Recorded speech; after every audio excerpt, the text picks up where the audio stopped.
We were both drafted out of Liberty University in 1998. I was by the Boston Red Sox, Jason with the Orioles, and then I got traded to St. Louis. He signed a free agent contract with St. Louis, so we got to play a little bit together while we were in the pros.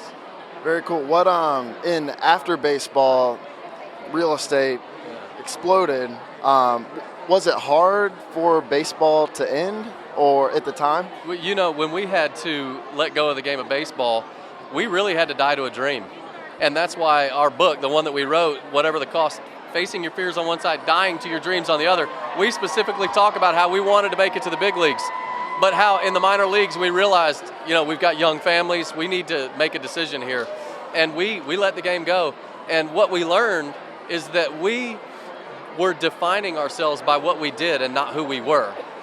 And baseball had become somewhat of an identity for us. And we had to die to that over the next 2 or 3 years to say, God, okay, now I'm just working a normal real estate job.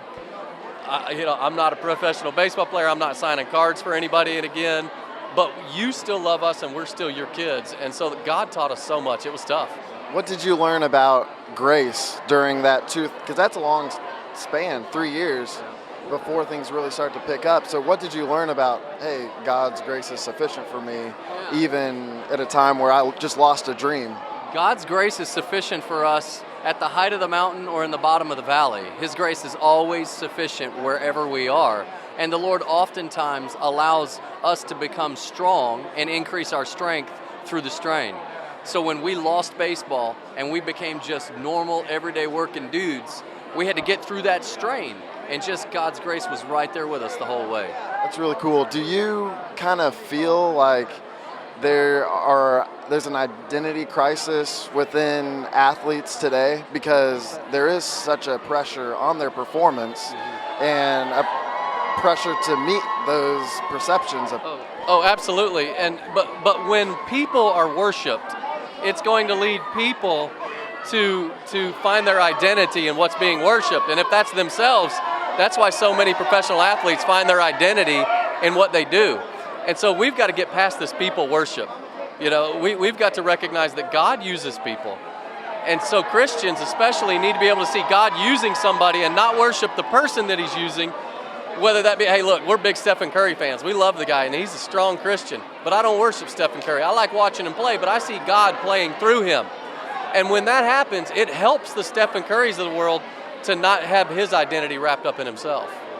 I like that, because if God is working in us and through us at all times, then it kind of takes away all the worldly, I need to meet this expectation and meet that expectation. Right. It's like, I'm good, like he's in me. So that's cool. What would you say that's like one of the foundations for the book is dying to things that are very glamorous and it might be tough, and then it leads to God opening a door somewhere else? Yeah, and the tagline or the byline in our book is facing your fears and dying to your dreams and living powerfully, whatever the cost.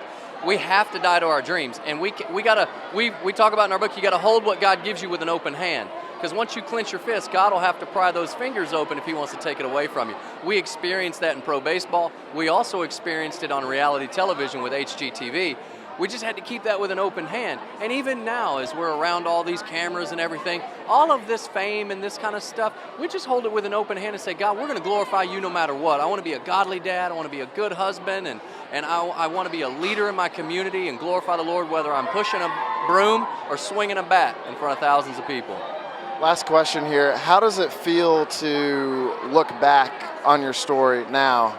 After those 3 years might have been really difficult. But now looking back, how does that feel? Well, it feels the same way as if I want to go and try to get his biceps as big as yours. That if I'm going to do that, then I got to jump into the weight room and I got to pick up the heavy weight. It feels like God basically said, you know what, guys, you're at this level. I want to bring you to this level. And in order to get to that level, I'm going to put some weight on you. And it's going to be strain.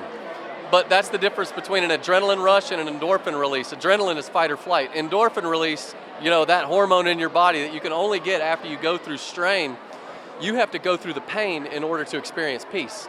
So it's not that I want to go back through all of that, but I'm glad that we did.